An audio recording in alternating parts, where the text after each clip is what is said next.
ഹരി ഓം. എല്ലാവർക്കും വിനീതമായ പ്രണാമം. ശ്രീമദ് ഭാഗവത പഠന ക്ലാസ്സിലേക്ക് ഏവർക്കും സ്വാഗതം. കഴിഞ്ഞ ക്ലാസ്സിൽ നമ്മൾ ഭാഗവത മഹാത്മ്യത്തിലെ 6-ാമത്തെ ശ്ലോകം വരെയാണ് കണ്ടത്. ശൗനകൻ സൂതനോട് ചോദിക്കുന്ന 7 ചോദ്യങ്ങൾ ഇതുവരെയായിരുന്നു നാം കണ്ടു നിർത്തിയത്. ആ 7 ചോദ്യങ്ങളും ഏതൊക്കെയാണെന്ന് ഓർമ്മയില്ലെങ്കിൽ നിങ്ങൾ കഴിഞ്ഞ ക്ലാസ്സുകളൊന്ന് എടുത്തു നോക്കിയാൽ മതി. നമുക്ക് തുടർന്നുള്ള ഭാഗങ്ങളിലേക്ക് പ്രവേശിക്കാം. ഇവിടെയും ശൗനകൻ തന്നെയാണ് സൂതനോട് പറയുന്നത്. 7-ാമത്തെ ശ്ലോകം.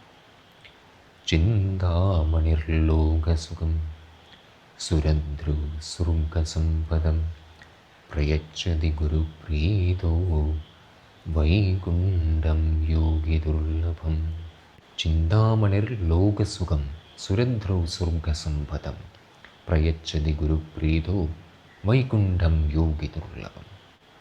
നിങ്ങൾ കേട്ടിട്ടുണ്ടോ എന്നറിയില്ല, ചിന്താമണി എന്നു പേരുള്ള ഒരു രത്നമുണ്ട്.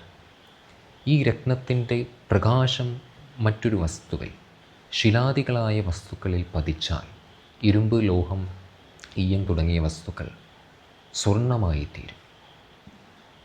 ഇനി സുരദ്രു സ്വർഗസമ്പദം. സുരദ്രു എന്നാൽ കൽപ്പവൃക്ഷം. അത് നമുക്ക് സ്വർഗസമ്പത്തിനെ നൽകുന്നതാകുന്നു. ചിന്താമണി നമുക്ക് ലോകസമ്പത്തിനെ നൽകുന്നു, കൽപ്പവൃക്ഷം സ്വർഗസമ്പത്തിനെ നൽകുന്നു. അതായത് നമുക്ക് സുഖഭോഗങ്ങളെ, ഇന്ദ്രിയങ്ങളെ, ശരീരത്തെ തൃപ്തിപ്പെടുത്തുവാൻ വേണ്ട ഭൗതിക വസ്തുക്കൾ നൽകുവാൻ ഈ ചിന്താമണിക്കും കൽപ്പവൃക്ഷത്തിനും സാധിക്കും. എന്നാൽ ഈ അടുത്ത വരി ശ്രദ്ധിക്കൂ. പ്രയച്ഛതി ഗുരുപ്രീതോഹോ വൈകുണ്ഠം യോഗി ദുർലഭം. എന്നാൽ ഒരു പ്രസന്നനായ ഗുരു അദ്ദേഹത്തിൻ്റെ ഉപദേശ വാക്കുകളാൽ നമുക്ക് നൽകുന്നത് എന്താണ്? വൈകുണ്ഠം യോഗി ദുർലഭം. എത്രയോ വർഷങ്ങൾ തപസ്സനുഷ്ഠിച്ച യോഗികൾക്ക് കൂടി പ്രാപിക്കുവാൻ വിഷമമേറിയതായ വൈകുണ്ഠത്തെ പ്രദാനം ചെയ്യുവാൻ ഒരു ഗുരുവിൻ്റെ വാക്കുകൾക്ക് സാധിക്കുന്നു. ഇനി ഞാൻ നിങ്ങളോടൊന്ന് ചോദിക്കട്ടെ, വൈകുണ്ഠം എന്ന ശബ്ദത്തിൻ്റെ അർത്ഥം എന്താണ്? നമ്മൾ ശരിക്ക് സംസ്കൃത ശബ്ദത്തിൻ്റെ അർത്ഥം ഗ്രഹിച്ചില്ലെങ്കിൽ നാം തെറ്റായ കാര്യങ്ങളെ മനസ്സിലാക്കാനുള്ള സാധ്യത വളരെ കൂടുതലാണ്. ശ്രദ്ധിക്കൂ. വൈകുണ്ഠം എന്നാൽ വിഗത കുണ്ഠിതം ഇതി വൈകുണ്ഠ. കുണ്ഠിതം എന്നാൽ മാനസിക വിഷമങ്ങൾ. വിഗത കുണ്ഠിതം ഇതി വൈകുണ്ഠ. എവിടെയാണോ നമ്മുടെ മനസ്സിലെ വിഷമങ്ങളിൽ നിന്നും, ചിന്തകളിൽ നിന്നും, പ്രയാസങ്ങളിൽ നിന്നും നാം മുക്തരായി തീരുന്നത്, അതാണ് വൈകുണ്ഠം. അതിനർത്ഥം ഏതൊരവസ്ഥയിലാണോ നമ്മുടെ മനസ്സിനെ യാതൊരു വിഷമങ്ങളും അലട്ടാതിരിക്കുന്നത്, ആ അവസ്ഥയുടെ പേരാകുന്നു വൈകുണ്ഠം എന്നത്.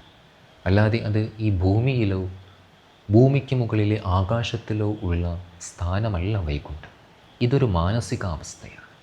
ഈ അവസ്ഥയിലേക്ക് നമ്മെ ഉയർത്തുവാൻ ആർക്കു മാത്രമേ സാധിക്കൂ? പ്രയച്ഛതി ഗുരുപ്രീതോഹോ വൈകുണ്ഠം യോഗി ദുർലഭം. പ്രസന്നനായ ഒരു ഗുരുവിൻ്റെ വാക്കുകൾക്ക് മാത്രമേ ഒരു ശിഷ്യനെ മാനസികമായി ഉയർത്തുവാനുള്ള ശേഷിയുള്ളൂ. ഈ ശൗനകൻ വളരെ ബുദ്ധിപൂർവമാണ് ഈ ശ്ലോകം ഇവിടെ ഉപയോഗിക്കുന്നത്. എന്തുകൊണ്ടാണ്? കേൾക്കൂ. ന പൃച്ഛ കസ്യചിത് ബ്രൂയാത് ന ച ന്യായേന പൃച്ഛതഃ എന്നാണ് ശാസ്ത്രം പറയുന്നത്. ചോദിക്കാത്തവരോടും അന്യായമായി ചോദിക്കുന്നവരോടും ശാസ്ത്രോപദേശം നൽകരുത് എന്നാണ് ഗുരുക്കന്മാർ പറയുന്നത്. അതുകൊണ്ട് തന്നെ ഇവിടെ ശൗനകൻ വളരെ വിനയപൂർവ്വം തൻ്റെ മുമ്പിൽ നിൽക്കുന്ന സൂതനെ തൻ്റെ ഗുരുവായി സ്വീകരിച്ച് അദ്ദേഹത്തിൻ്റെ അറിവിന് മുമ്പിൽ പ്രണമിച്ചുകൊണ്ട് വിനയപൂർവ്വം പറയുകയാണ്, അങ്ങയിലെ ഈ അറിവിനെ എനിക്ക് പകർന്നു നൽകുവാനുള്ള കൃപ കാണിച്ചാലും. ഇവിടെ ഏറ്റവും കൂടുതൽ നമ്മൾ ശ്രദ്ധിക്കേണ്ട മറ്റൊരു കാര്യവും കൂടിയുണ്ട്. ആ ശിഷ്യനിലുള്ള യോഗ്യത. ശരിയാണ്, ഗുരുവിൻ്റെ നിർദ്ദേശത്താൽ നമുക്ക് കേൾക്കുന്ന ഈ ശിഷ്യന് ദുഃഖനിവൃത്തിയും ആനന്ദപ്രാപ്തിയും സാധ്യമാകുമെന്നതിൽ സംശയമില്ല. എന്നാൽ ആ ഗുരുവാക്യത്തെ ശ്രവിക്കുവാനുള്ള യോഗ്യത കൂടി ഈ ശിഷ്യനിൽ ഉണ്ടാകണമെന്നത് നാം ഓർമ്മിക്കേണ്ടതാണ്. അങ്ങനെയുള്ള ഈ യോഗ്യത നിറഞ്ഞ ഒരു ശിഷ്യനാകുന്നു ഇവിടെ ശൗനകൻ. ഇനി പറയുന്ന ശ്ലോകങ്ങൾ അത് സൂതൻ പറയുന്നതാണ്. അത് നമുക്ക് അടുത്ത ക്ലാസ്സിൽ കാണാം. എന്തെങ്കിലും സംശയങ്ങളുണ്ടെങ്കിൽ ചോദിക്കാൻ ഒരിക്കലും മടിക്കരുത്. ഏവർക്കും പ്രണാമം. ഹരി ഓം.